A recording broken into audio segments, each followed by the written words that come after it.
عدلیہ پر بہت سے سوالات اٹھائے گئے ہیں، ان کی پرفارمنس پر، ان کی سلیکشن کے کرائٹیریا پر، ان کی کارکردگی پر، حتیٰ کہ انٹیگریٹی پر بھی یہاں پر سوال اٹھے ہیں۔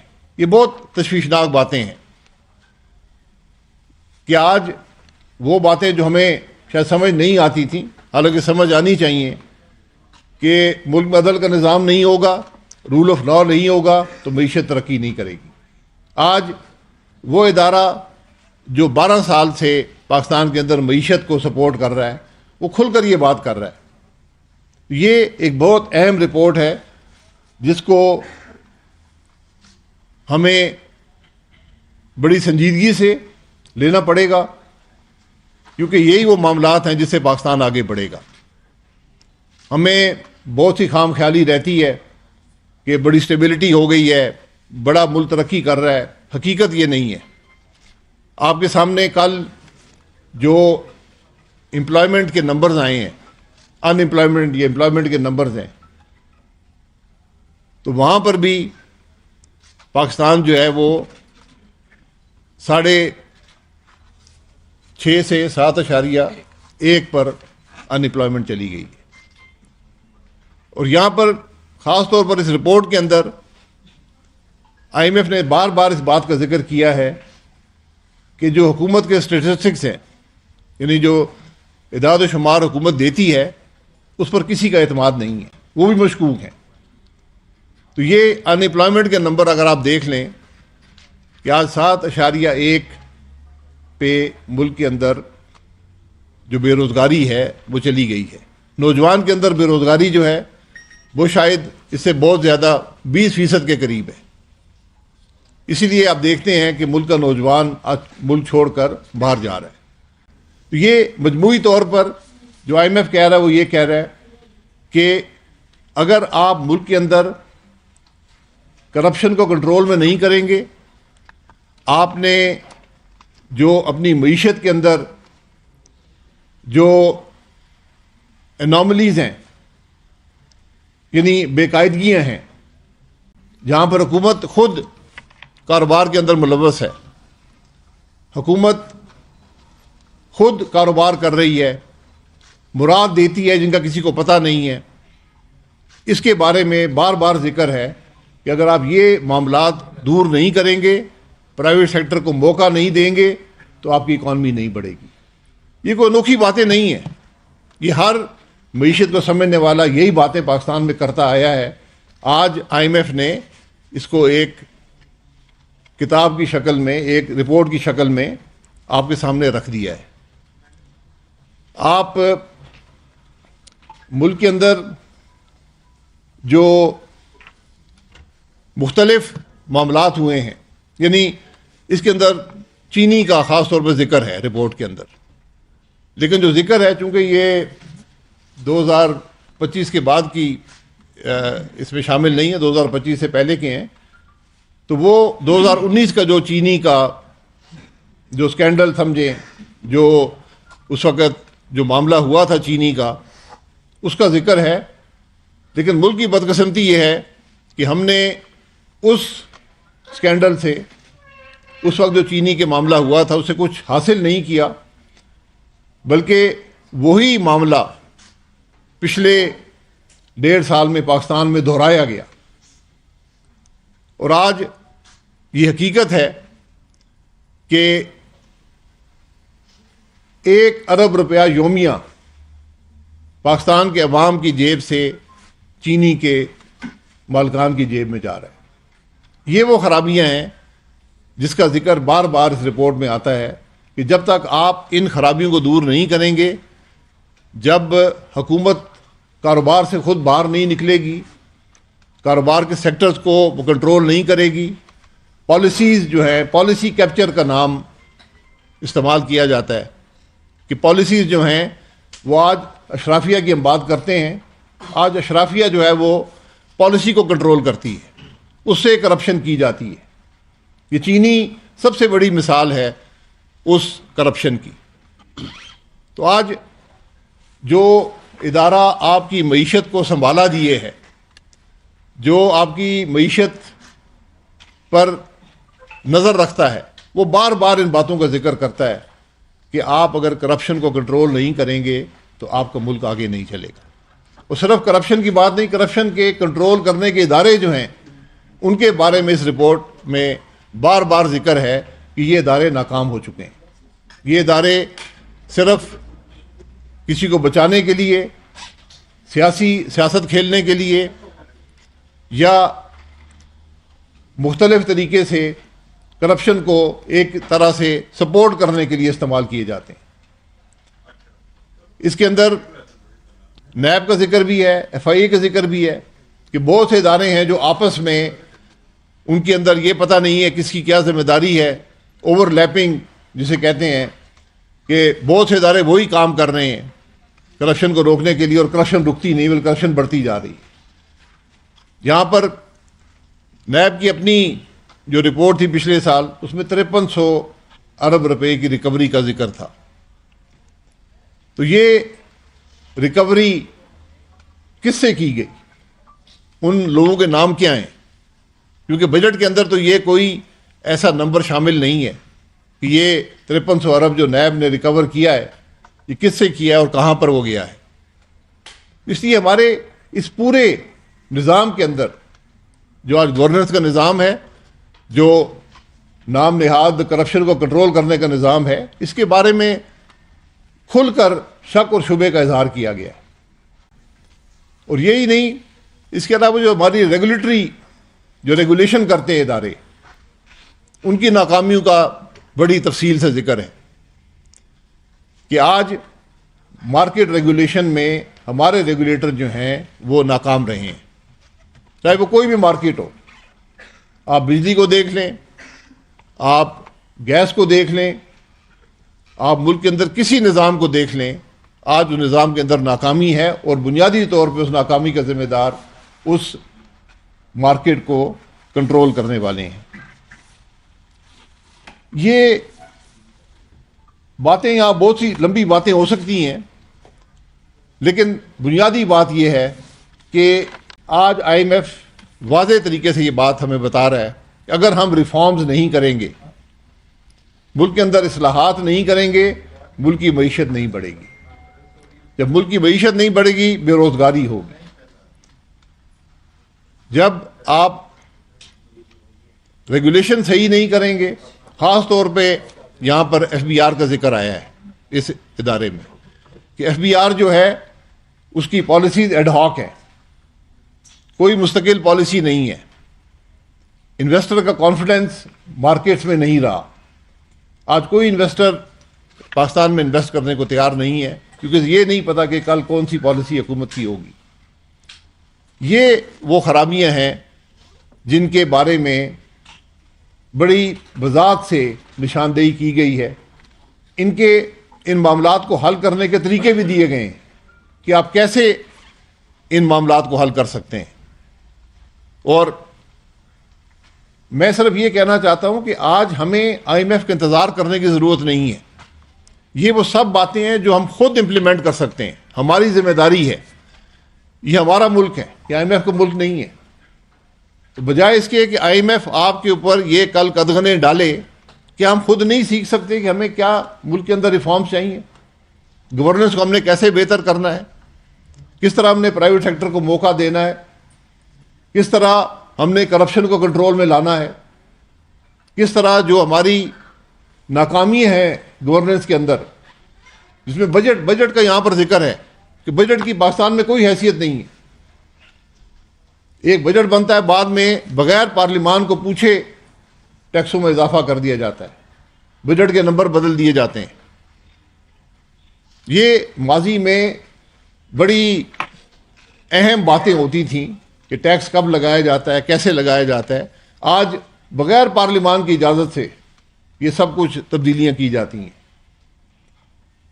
یہ وہ معاملات ہیں. اسٹیٹ اونڈ انٹرپرائزز، اسٹیٹ کیا کاروبار کر رہی ہے، اسے کیا مراد دی جاتی ہیں، اسے کیا اثر مارکیٹ پر پڑتا ہے.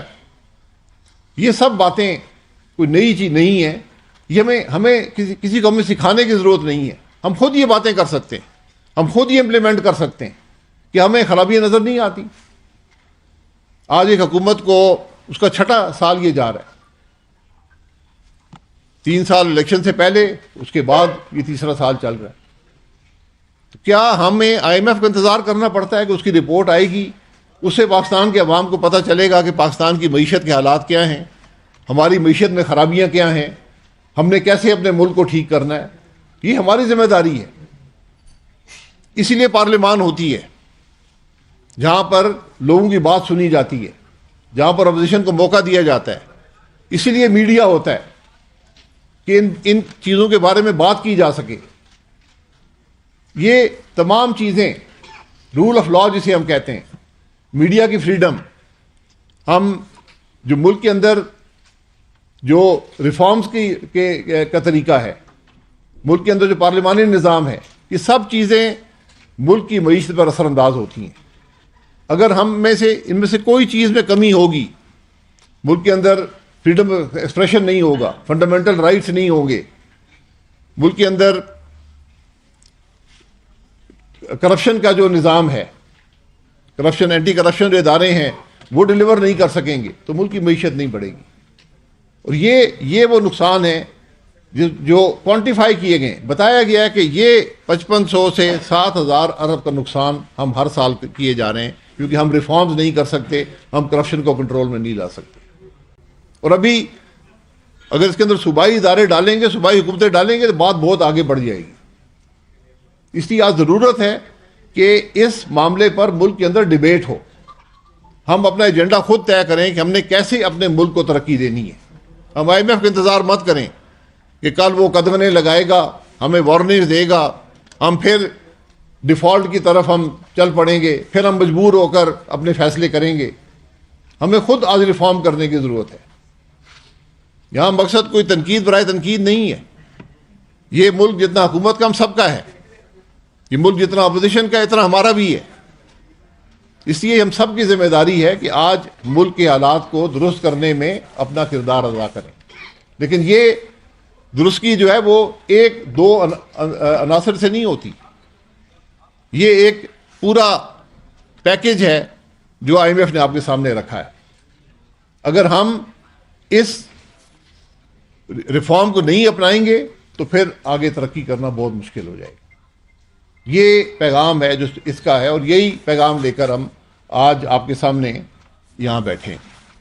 کوئی سوال؟ آپ ایک منجر سیاستدان ہیں, بہت گہری نظر ہے. ایک ایسے ملک میں جہاں میڈیا کی آپ نے بات کی, میڈیا کی صورتحال آپ کے سامنے ہے, عدلیہ کی صورتحال آپ کے سامنے ہے, 26 نومبر یہاں پہ ہوتا ہے, ملید کے جیسے واقعات ہوتے ہیں. ایسی صورتحال میں آپ کیا تجویز کریں گے؟ کس سے ڈائلاگ کرنا ہے, کیسے ڈائلاگ کرنا ہے؟ اس ملک میں ڈیموکریسی, جمہوریت, عدلیہ اور میڈیا کیسے آزاد ہو سکتا ہے آپ کی نظر؟ دیکھیں, آزاد کیسے ہو سکتا ہے؟ رول آف لا سے. یہ رپورٹ کیا کہتی ہے؟ قانون آئین کی بالادستی ہونی چاہیے. وہ نہیں ہوگی, آپ کی معیشت ترقی نہیں کرے گی.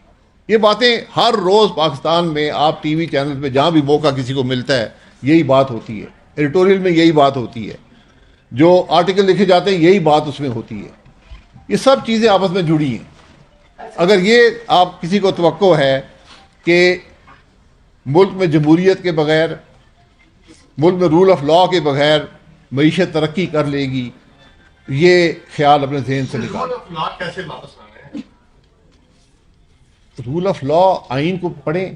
یہ رول آف لا ملک میں اسٹیبلش کرنا ہر آئینی عہدیدار کی ذمہ داری ہے, چاہے وہ سیاست میں ہے, چاہے وہ حکومت میں ہے, چاہے وہ پارلیمان میں ہے, چاہے وہ مسلح افواج میں ہے, چاہے وہ جوڈیشری میں ہے. یہ ہم سب حلف اٹھاتے ہیں کہ ہم آئین کا دفاع کریں گے, آئین کی پاسداری کریں.